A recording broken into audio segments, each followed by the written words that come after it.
The current definition of education technology specifically uses the term facilitation in respect to learning, to emphasize the fact that learning is controlled by the learner. Understanding behaviors, mental processes, and how we construct knowledge has added to our understanding of how people learn. Assessment and evaluation are critical to evaluating successful implementation, although paper and pencil tests are challenged when assessing higher-level learning. Education technology can help or hinder people in their pursuit of learning. Learning for each individual is the goal. A learner focuses on their abilities, responsibilities, and setting in order to create learning environments. In 1963, the definition centered on messages to control learning. Focus was on consequences as a deciding proposed that factor. control was derived from the dominant theories of the time. Processes were regulated by feedback. In 1965, Hoban switched the focus from learning to management. In the 70s, the focus was on instruction, problem solving, and design. For example, the Commission on Instructional Technology used the expression, "bring about more effective instruction." Learners are not specifically mentioned in these definitions.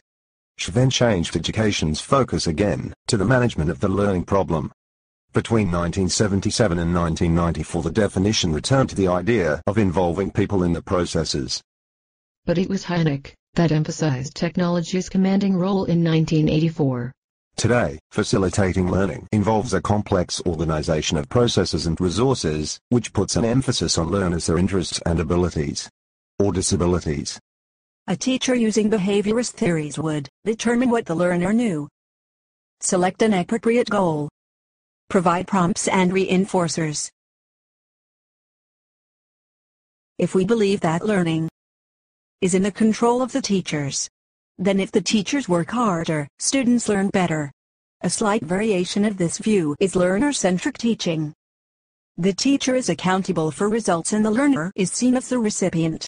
In a constructivist view, teachers and learners are seen as collaborators and co-producers of learning. Nothing happens until students do their part. Teachers and students are accountable for their own part. As a parent, B.F. Skinner became interested in applying operant conditioning to academia. He created a teaching machine. His strategies became the technologies of teaching. Programmed tutoring replaced self-instruction. Tutoring added social reinforcers versus Direct mere instruction instruction provides answers. fast-paced, continuous responses and reinforcers. Behaviorism demonstrated that it is possible to achieve dramatic test gains through analysis of tasks, division into small steps, precise specifications, responses and feedback. Programmed instruction demonstrated that learners could work effectively at their own pace. The problem with behavioral techniques is that the knowledge learned tends to be forgotten outside the classroom. Cognitivism attempts to explain the mental function information processing theory address the process of memory developed moved from classification system to short-term assimilated and long-term data information.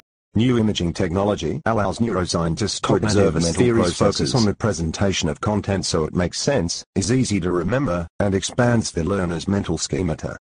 Computers have advanced cognitivism from reception to engagement, from the classroom to the real world, from text to multiple representations, from coverage to mastery, from isolation to interconnection, from products to processes, from mechanics to understanding in the laboratory.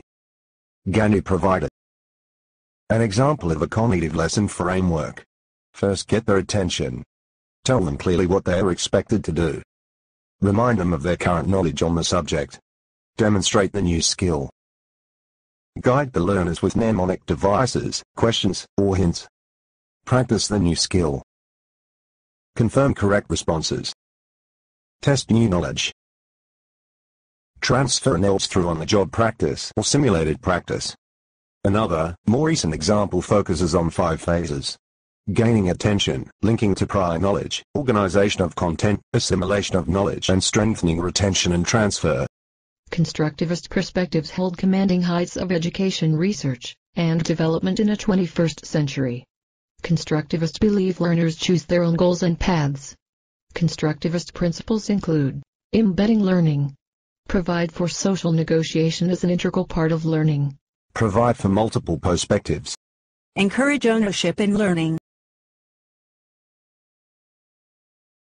nurture self-awareness of the knowledge construction process, Situated cognition views all human thoughts as being conceived in a specific time, place, and social setting. They are not transferred outside of that setting.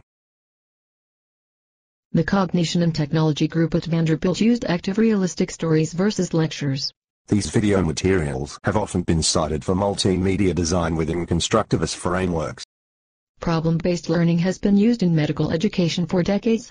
These environments overlap anchored instruction, but emphasize first-hand involvement versus observation. Vygotsky's sociocultural knowledge is represented best in collaborative learning. Computer collaborative learning is presently the most prominent type of collaborative learning. Assessment in these classrooms must be authentic, focused on performance, use complex and meaningful activities, be based on construction of knowledge, and be conducted through observation, presentation, and other realistic, real-world-based activities. This presentation on learning facilitation through education technology has been based on Chapter 2 of the book Education Technology.